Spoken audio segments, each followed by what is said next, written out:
वालिदैन का मौसम गर्मा की छुट्टियों में स्कूल फीस खत्म करने का मुतालबा। तालीमी इदारों की फीसों से मुतल्लिक जहां वालिदैन शिकवे और तनकीद करते दिखाई देते हैं, वहीं अब मौसम गर्मा के हवाले से फीसों की अदायगी पर भी मुतालबा करते दिखाई दे रहे हैं। मौसम गर्मा की तातीलात में स्कूल तो बंद होंगे मगर फीस बाकायदगी से अदा करनी पड़ेगी। तातीलात पर एडवांस फीसों की अदायगी से मुतल्लिक वालिदैन का कहना है कि छुट्टियों में फीस की रवायत खत्म होनी चाहिए।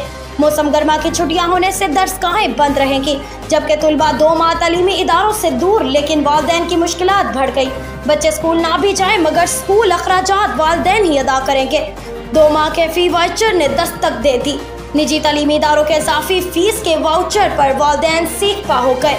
दूसरी जानिब वालिदैन असूली मौक़िफ़ पर डटे हुए हैं। वालिदैन की जानिब से मौक़िफ़ इख्तियार किया जा रहा है कि 2 माह बच्चे घर हैं तो फीस किस बात की। ये रवायत ख़त्म होनी चाहिए, जबकि माहिरीन तालीम का मानना है कि तातीलात में इदारे बंद नहीं होते, ताहम स्कूल फीस निस्फ करनी चाहिए।